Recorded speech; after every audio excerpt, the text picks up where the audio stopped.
healthy row also went through an event that was traumatic and life-changing. But he didn't let it break him. Instead, he used it to find his true calling, creating a movement aimed at saving people from a similar fate. My name is Brandon Laforest, and I was in a severe car accident on October 5th of 2010. I was stopped for an accident in front of me on the expressway, and someone was texting and not paying attention behind me and hit me at 80 miles per hour. I actually passed away, and they revived me 3 times on the way to the hospital. I don't know anything about the person that hit me. She didn't contact my mom or my family to see if I lived, died, anything. She was charged with attempted manslaughter, but pled guilty to lesser charges. And she also received a fine of $583. And that was aggravating to me when I saw that, because it was like, is that what my life is worth? That thought simply added insult to injury. The fact that Brandon is here today to even ask it is practically a medical miracle. I met with him in the studio. Did emergency brain surgery. When my mom got there, they told her I had a 2% chance of living, and if I did, I'd be a complete vegetable.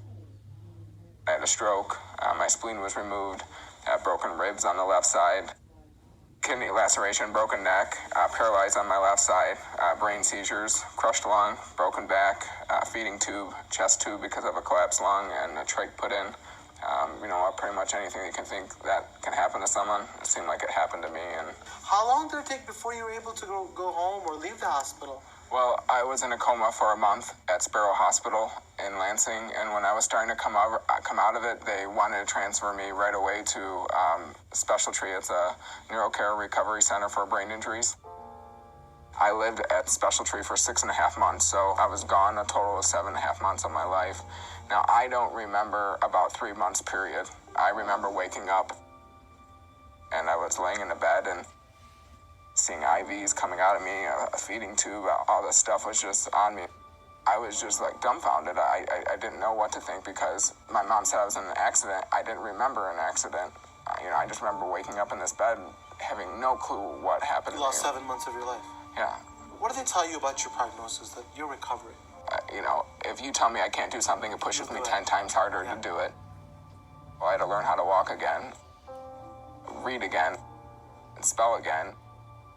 They would say, oh, he's not going to do that, he's not going to do this, he's not going to do that. And I would tell my mom and family, you know what, I'm going to do it. They were there to support me so much and help me get to where I needed to get.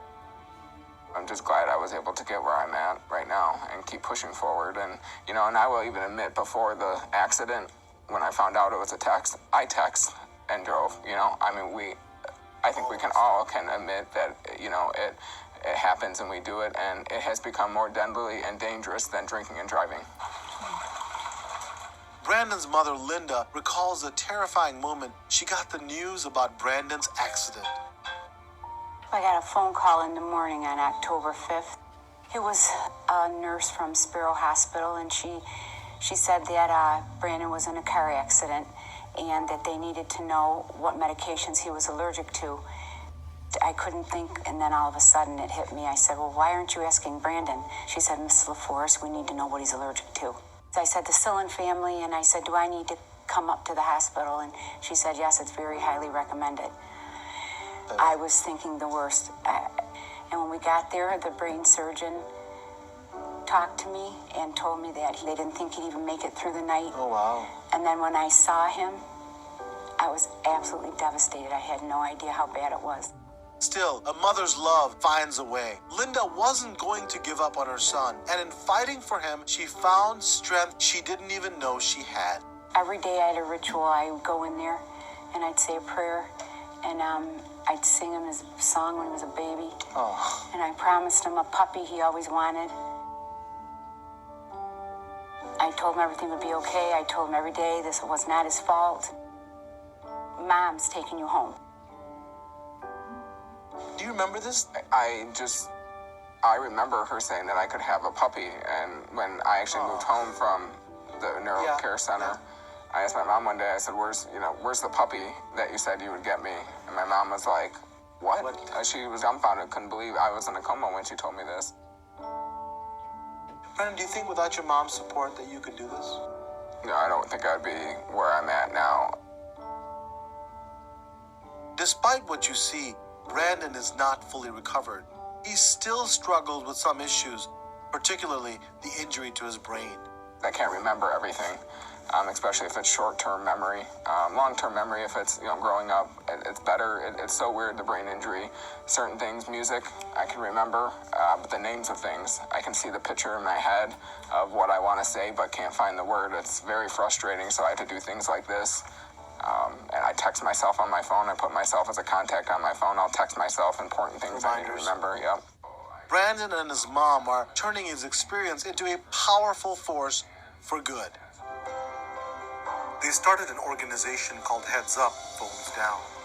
The mission is to provide education on brain injuries, provide insight on the dangers of texting while driving, and to help people achieve their maximum potential in life. Brandon is a great example of how purpose can transform something tragic into a story of triumph.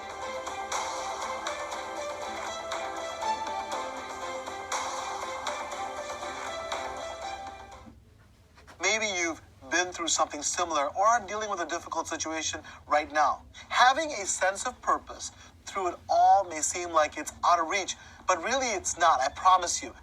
Now, fortunately, being a health hero doesn't mean you have to go through a life-threatening event like Brandon did.